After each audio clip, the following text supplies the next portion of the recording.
Hello guys, welcome to my channel. Today we are going to see how to fix a Valorant not launching on Windows 10 or Windows 11. Let's fix it guys.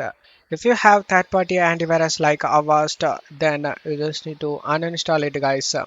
After uninstalling the third-party antivirus, just try look on the Valorant and select properties and go to compatibility tab and checkmark disable full screen optimizations and checkmark run this program as an administrator and select apply and OK for save changes. Now you can launch the game and check if the problem is solved or not.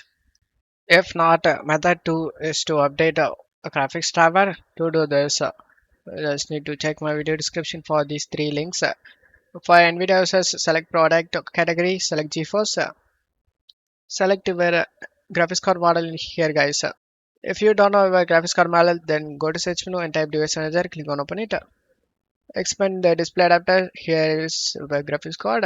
After seeing that, just select the model over here, series of your graphics card, and select your graphics card model, select your Windows, and select your language, and select find option. And then scroll down next to game ready driver, select the view option, select the download option, and download the driver, guys. After the download done, install it. For AMD users, scroll down and in browse products, select graphics, select your graphics card model and select submit. Expand it depends on your Windows. And now download the recommended driver, guys. As it mentioned, recommended. Select the download option. After getting download and install it, guys. For Intel users, you just need to download this Intel Driver Support Assistant. In my case, I already downloaded the Intel Driver Support Assistant. After downloading it, install it. After the installation done, you will able to see in the system tray, guys. Here is the Intel Support Assistant. Just right click and select check for new drivers. And you will get the latest available drivers. Select the download all option and install the all available drivers. And then you can check if the problem solved or not. If not, method 3, you just need to click on the system tray and right click on the right Vanguard and select exit and select yes. Do the same thing for right games and then go to search menu and type control panel, click on open it. Select uninstall a program and search right Vanguard. Just right click and select uninstall and select yes again.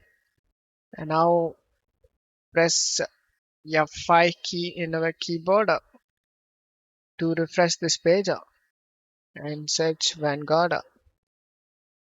The right Vanguard has been uninstalled, guys, as you can see. And now just to close stuff here and open up Valorant. After opening the Valorant, you can able to see install Vanguard. Select the update option and it will install the Vanguard, guys. After it get done, you can able to see it requires restart to play the game. Don't restart your PC right now, guys. Just follow me. Go to search menu and type services. Click on open it. In services, find VGC service. Just double click and startup type set to automatic. Select apply and start the service. And select OK and just close up here and go to search menu and type system configuration. Go to services tab and find VGC service. Make sure it is checked. After checking that, select apply to save changes. And then go to startup tab and select open task manager. And in here find right client services. Just right click and enable it, guys. And same thing for Vanguard. Just need to find the Vanguard VG tray. Just right click and select enable, guys. After both enable, just need to close stuff here and now select apply and OK. It will be pop up for restart your PC. After restarting, a problem should be fixed. Don't forget to leave a like, guys. Thank you.